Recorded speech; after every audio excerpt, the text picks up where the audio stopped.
Embora o momento atual da nossa política seja um dos piores que eu já tenha vivenciado na minha vida, passado na minha vida, eu ainda acredito que existe espaço para ética na política. Sobretudo na ética formada nas instituições, nas escolas, nos lugares de coletividade, nos espaços da cidade. E sobre isso, eu penso que nós devemos fazer da mesma forma que Walter Benjamin propõe, que é criar uma barbárie, mas não uma barbárie negativa, uma barbárie positiva, que significa pegar tudo aquilo que restou dessa destruição e criar caminhos novos para o futuro, para aquilo que nós queremos como cidadãos na cidade. E aí, como alternativa, eu proponho, como sempre, a arte. É a arte pensada politicamente, né? Assim como Benjamin pensou politicamente, uma arte emancipatória, uma arte que traz esse sentimento de coletividade para a cidade e para as pessoas.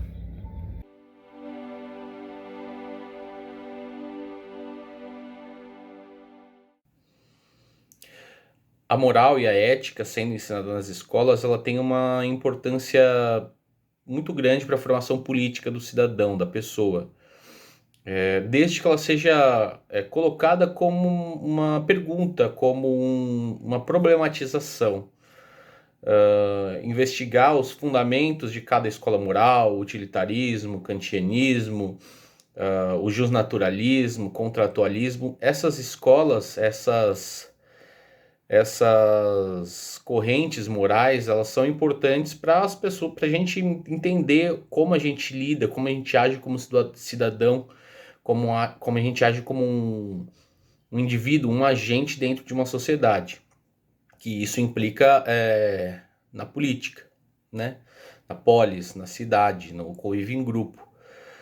Colocar os fundamentos, colocar os dogmas dessas escolas em evidência, problematizar isso, só torna um pouco mais crítico o pensamento daquela pessoa que será educada.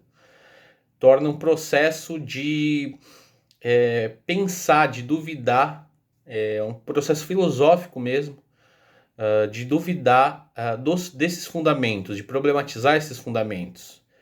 E aí, a partir disso, não encerrar, não fechar a porta dos valores morais, da ética de uma escola, por exemplo, que tal escola é a certa a ser seguida.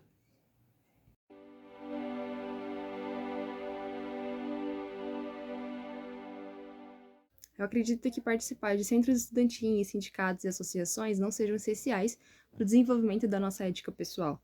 Então, para a gente poder desenvolver a nossa própria ética, ter a noção de moral também, coisas que são ligadas a nós pessoalmente, né, não acredito que sejam meios essenciais para que isso ocorra. A gente pode ler sobre assuntos, a gente pode pesquisar sobre coisas do nosso interesse ou não, né, coisas que tem no nosso dia a dia.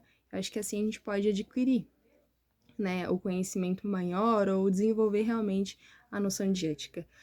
Mas eu também acredito que, com relação ao pôr em prática aquilo que a gente acredita, aquilo que a gente defende, sim, é um ponto legal participar, né, de centros estudantis, onde a gente pode conhecer outras pessoas, né, com visões diferentes da nossa ou não, mas coisas que a gente pode colocar em prática, né, são meios para a gente colocar em prática aquilo que a gente acredita, assim como sindicatos e associações.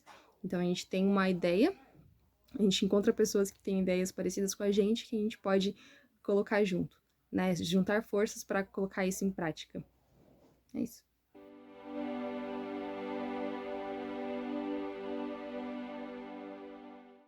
Olá, meu nome é Felipe Brito, eu sou advogado civilista, pós-graduando em Direito Político Eleitoral e também Direito Privado. A pergunta é se, na visão do eleitor, do cidadão, o processo político eleitoral é mais democrático com a prática da ética. na minha visão, não só como advogado, mas como cidadão eleitor, a gente sabe que a democracia é uma forma de governo que dá ao povo o poder de tomar decisão através de seus representantes legais. Porém, a gente sabe que não tem como desvincular a democracia do exercício de cidadania. E também não tem como desvincular o exercício de cidadania com a ética. Porque, obviamente, uma coisa liga a outra. A gente sabe que nós tivemos o fim da ditadura militar em 85 e a construção da nossa Carta Magna em 88, o que deixou ainda de forma muito mais nítida e de forma muito mais amplificada que a democracia não só se resume em quem é votado e quem vai votar. Então, no regime democrático, é muito mais do que se perguntar quem é que manda. É importante questionar por que é que se obedece também. Né? Então, a ética acaba sendo um componente essencial para a integridade eleitoral, porque segundo o que a gente imagina, obviamente, na prática, é a ética que se determina a qualidade de uma eleição. Então, a gente sabe que políticas, um grande país, uma democracia representativa, ela não só se resolve ou se constrói através de grandes políticas públicas, mas assim, quem serão aqueles que vão construir um país, né? Então, ao contrário do que se imagina, a ética não é algo a ser exigido somente por quem é pessoa pública, ou seja, um presidente, um governador, um deputado, um senador. Pessoa pública, é óbvio que tem responsabilidade, mas o eleitor também tem que exercer o seu papel de cidadania com ética. Por exemplo, quando a gente fala em não vender voto, quando a gente fala em respeitar a opinião das pessoas, né? Não só a opinião política, mas a opção sexual, a opção religiosa, a gente também está falando de ética.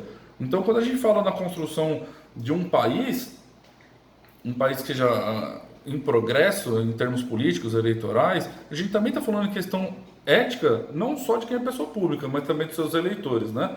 Então, quando a gente fala de uma mídia, a mídia tem que ser imparcial, a mídia tem que trabalhar sem manipulação, a gente também está falando em questão ética. Então, a questão é muito mais complexa. Então, o processo eleitoral, com certeza, é um processo democrático. Então, a questão é muito mais complexa. Então, o processo eleitoral, com certeza, é um processo democrático com a prática da ética. Porque é isso que faz, obviamente, a qualidade de uma eleição. Tá bom? É isso.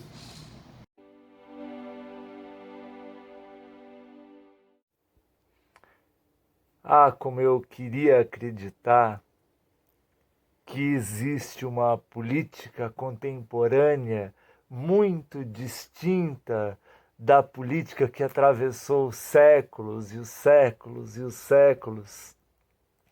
Ainda hoje, em diálogo com uma amiga, atriz, dramaturga, conversávamos sobre o livro O Príncipe, de Maquiavel, e como ele é presente e como ele ainda nos serve de espelho, não um espelho de príncipe, mas um espelho do comportamento das autoridades, mesmo dentro de uma democracia, como tudo aquilo que ele fala sobre o jogo entre o ser e a aparência, como tudo aquilo ainda vale, como ainda vale aquela relação entre ser amado ou ser temido. O melhor, o ideal é os dois, mas não podendo ser amado, seja temido. Como a política ainda está no campo das paixões e não da racionalidade. Ou seja, política e ética. Eu adoraria ver a política de braços dados com a ética, mas não, a política contemporânea ela ainda é contemplada de forma